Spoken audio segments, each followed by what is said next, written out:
I'm Marian Infante, Dr. Marian Infante. I just received my doctorate. I've been studying wellness. I'm an occupational therapist, and our reason I continued to get my doctorate was so that I could help promote wellness in this world today, especially given the pandemic and the problems that have been going on. So my town, I've noticed, has been up in arms here in King of Prussia, that they want to rezone some of our parks, our recreational areas to commercial and place digital billboards up. Now, in doing this, the considerations for supporting maintaining recreational zoning and not commercial and the natural environment in our parks are three considerations. I've done some research, and having recently gotten my doctorate in wellness, I've learned how to really look over the research and really there's so much research that you have to go through and figure out what is valid and what isn't. So a lot of the research stresses the importance of natural beauty in our recreational environment. Some of the other more newer research is out there on understanding that there are environmental factors that advertising has on the community wellness, especially children. And the third is exploring and understanding the actual facts that digital billboards cause driver distraction. So the first consideration is the importance of the natural beauty in our recreation environment. The Federal Highway Beautification Act actually strictly prohibits billboards in parks and open spaces and actually forbids spot zoning to erect billboards. And federal funds could be lost because it was expanded to include the kinds of roads that we have here in King of Prussia. So the law was expanded and it includes that there should be no new billboards erected. Okay, now there are a lot of states and other communities that actually ban all billboards. There's some communities in Virginia where you drive down the road and there are no billboards. And there are states where they entirely have no billboards. They believe that it's much more natural and enhances the environment to not have billboards. Now, a lot of the community members here oppose the billboards. So in considering mental health, which is required under ADA, mental health of the community and all the residents. So the models and strategies to empower all individuals to experience meaningful and enjoyable leisure clearly is shown by the number of people that at these meetings and the signs that are posted, that it is really meaningful and important to the recreational beauty not to include these digital advertising. And they don't want it zoned to commercial in our recreational areas. And there's a lot of reasons for this because, you know, people with all different disabilities and all different problems come to the parks to get away from some of this digital stuff. I mean, we're spammed every day on our phone and we're on the internet, we're doing these Zooms, you know, going to the park is an escape and it's a mental health break. And having signs that are bombarding us and advertising take away from that. In fact, because I work with children with various disabilities and autism, I know that for a parent taking a child to the park to get away, and when the child sees a sign with an advertisement or these bright lights, they're attracted and it could distract them. And I've had children where they bombard the parent and they don't even want to study because they saw an advertisement and all they can't get out of their mind that they want to go to that place. They want to go to McDonald's or Target or wherever they've seen in that advertisement. So any advertisement can be distracting for some children, depending on their abilities. So that gets us into the next factor, which is understanding environmental factors that advertising has on the community wellness. And the township, our township's mission is to commit to the health of the community.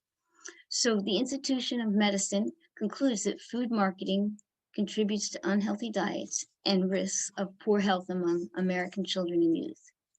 So what have our schools done? I mean, shouldn't we take a look at the example the schools have set? Here in Upper Merion, the schools for over 10 years now have stopped advertisement. They used to get money, yeah, it was always offered, the advertisement offered the schools lots of money to have Coke machines and sell Coke in the school. They stopped doing that because they have wellness plans now. And they don't have these, they have these wellness plans because there's plenty of research showing that this is not a good environment for the children. So when we come to our parks, is this a good environment to put up advertisement for that has unhealthy foods, possibly liquor? And the First Amendment allows for a lot of freedom of speech. Therefore, it limits how much the government can actually regulate the sign. The only regulation the government has is not to zone the area and not allow, therefore the signs can't be put up because of the zoning. But once they rezone and give permission for the sign, they have no power because of the First Amendment as to what is advertised. And alcohol is the #1 advertisement on digital billboards. So this is a very negative influence on the environment and children especially. So it would be best to think about that before handing over the advertisement. And as I said, not even just coming to the park, but driving down the road, these advertisements affect driver distraction. The fact is, digital billboards cause driver distraction. Jerry Wattell, a driver safety consultant, in his late says the latest research provides persuasive evidence that billboards, particularly digital billboards, take drivers' eyes off the road for dangerously long gauges. All the studies recommend further studies, and all the studies and the media agencies themselves tell their advertisers that they will get the attention of drivers, that driver distraction is the purpose of a sign, to distract the driver. If they didn't work, they wouldn't be giving you money for it. Okay, driver distraction is also the #1 cause of accidents. So, like I said, not only would the child be distracted at the park, but a parent driving down the road with a kid in the back seat is very distracted when their child sees a sign for an advertisement and starts yelling and screaming how they want to go there. And that's what they're banking on with the advertisements. And this is why it's causing driver distraction, not only in drivers, but in children. And in younger children, the rate of inattentive related crashes and near crashes with age is 4 times higher in the 18 to 20 age group. So our young drivers are more distracted. Their accidents have had twice as many accidents as COVID worldwide. It's a worldwide epidemic, car accidents. Now, having taught driver training, young children are more prone, when they're distracted easily, to have poor judgment. So like a lot of parents think that, oh, a SUV, let me get my kid an SUV because it's big and strong and that'll protect them. But actually SUVs are easy to roll, and young drivers shouldn't drive SUVs because when they get distracted, they turn the wheel quickly and the car will roll. So some of the studies of signs showed that there was some swerving involved when people are looking at signs. And if there's all of a sudden change, like where are the ramps? Like these signs are going to be put up. How far are they from the ramps? It's considered a hazard that you have a sign up and then there's a ramp. And in King of Prussia here, there's a lot of ramps on and off the highways and in and out. So driver distraction is a main problem.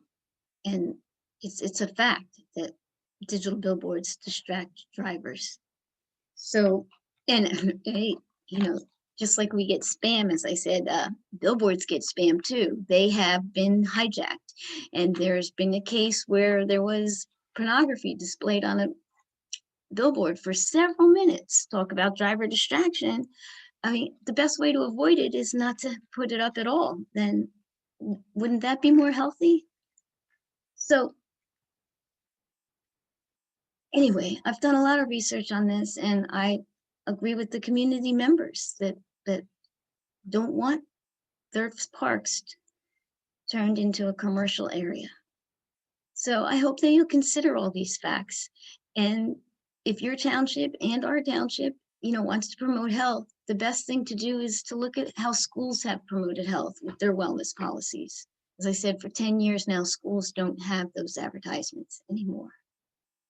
So I hope you really seriously consider that. We're in a pandemic, and any little thing we can do to help people's health is going to help reduce the pandemic.